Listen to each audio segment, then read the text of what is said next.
Hi everyone, and welcome to my coverage from Game 8 of the World Chess Championships 2014 between reigning champion Magnus Carlsen and challenger and erstwhile champion Viswanathan Anand.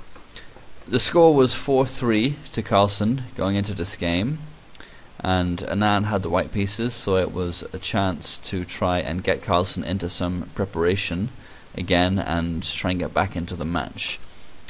Anand opened, as he has done throughout the entire match, with d4, and after knight f6 came c4 and e6. Anand again avoided the Nimzo-Indian lines and played knight f3, and now Carlsen continued as he did in game 3 with d5, and indeed the opening followed that game for a few more moves. Knight c3, bishop e7, bishop f4, so just natural development, castles, e3, now the bishop is outside the pawn chain, and at this point Carlsen deviated with c5, which is the other main way to play this opening with black.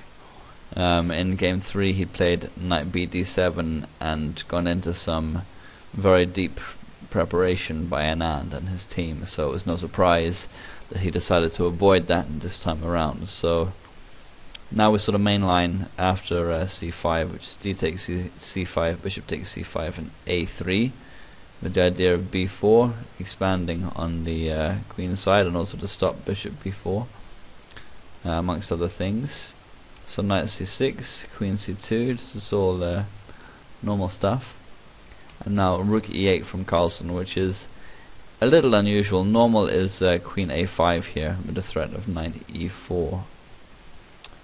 So black after this move is threatening e5 and d4, and Anand countered that with bishop g5, which is a standard idea in such positions. So bishop e7, now rook d1. With this move white has the option of giving black an isolated pawn at some points, although it was a little disappointing that, after this move, rook d1, white no longer has the option of castling long. In the first game of the match, when Anand had white, he castled long, and it led to a sharper position. It didn't go completely crazy, and there weren't fireworks or anything like that, but it's much more likely to happen with opposite sides castling and both sides throwing pawns at the opponent's king. Much more, sharper game and more tactical, and sacrifices and so on are more likely. So yeah, it was a little disappointing that we didn't see that today from Anand, but you can't have that kind of game every time. So now Carlsen did play queen a5, getting the queen out of the way of the rook on d1, and also with the idea of knight e4. So bishop d3 stops knight e4 and also threatens bishop f6 and then bishop h7. So h6 to counter that. Now bishop h4 and d takes c4, bishop takes c4. And now white has the tiniest of edges, but the position is symmetrical and becoming a little dry. One of the criticisms of Carlsen is that he makes the position dry a lot of the time in games, and I mean this is a criticism that people sort of level at him, but it's his style, it's what he does best. He goes into a playable but equal middle game, often a dry position, and just simply outplays the best players in the world. So I mean it's not really fair to call it, or to call it criticism, when it's obviously just playing to his strength. So a6, castles, b5, bishop a2, and then we're going to reroute the bishop to b1. Now bishop b7, Carlsen's developing naturally and normally, and in pretty much all of his games, his piece development is normal and natural, and everything works and everything is doing something useful. And he makes this look easy, but it's not always an easy thing to achieve, this kind of piece harmony and sound positional play. I mean, he does it like it's, he doesn't even have to think about it, but of course he does. So bishop b1, now rook a d8, bishop f6, White is giving up the bishop pair, but it's kind of the only way to continue really in the center. Now with knight e4 is getting this knight to a strong central square with tempo because of the threat of doubling the pawns.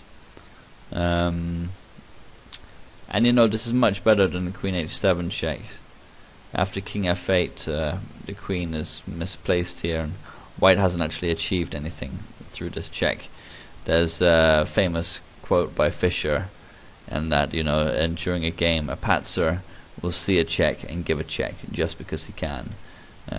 Whereas obviously stronger players understand that sometimes giving a check is detrimental to your position, and that you shouldn't do it just because you can and just because it may automatically gain a tempo. So Carlsen continued with bishop e7. He's avoiding this threat to double the pawns, and just keeping an eye on d6 and making sure the knight has no forward movement. So knight c5 is one of the moves the bishop's controlling. So now black gives back the bishop pair, and now Carlsen plays b4, and he's definitely playing for a quick draw from this continuation. Whether or not he had tired out Anand with the previous day's 120 move draw remains to be seen. So rook c1 just to defend the queen. B takes a3, b takes a3, queen takes c5, rook takes c5. And again we have symmetry with the pawn structure, and no other real imbalance, which invariably leads to an equal and kind of lifeless position. So knight e7, rook fc1, rook c8, bishop d3. Okay, White can pressurize a6 a little bit, but realistically it's not a genuine weakness. Rook takes c8, rook takes c8, rook takes c8, knight takes c8, and now we have simply an equal endgame. So Anand continued with knight d2, knight b6, knight b3, knight d7, knight a5, attacking the bishop, bishop c8. And now both sides centralize their kings. King f1, king f8, king e1, king e7, d2, d6, king c3, now knight e5. And White doesn't want to give up the bishop for a knight, because it's still going to be pretty drawish, but the bishop will usually be better than the knight in the endgame, especially when there are pawns on both sides of the board still. So bishop e2, and now Carlsen took the opposition with king c5. So Anand kicked the knight, and after knight c6 he exchanged and played king d4, but really there's nothing to play for here. It's just a matter of when the draw is going to be offered. So f6, e4, king d6, again taking the opposition, e5 check, and here the players agreed to the draw. So it was quite an equal, dry game, not really much going on or much to say about it. Ultimately it was a small victory for Carlsen, because Anand just got nothing from playing with the white pieces. So that's it really for this game. I hope you enjoyed the analysis. The next game is on Thursday, and I'll post an analysis of that one on Thursday evening. Thanks for watching.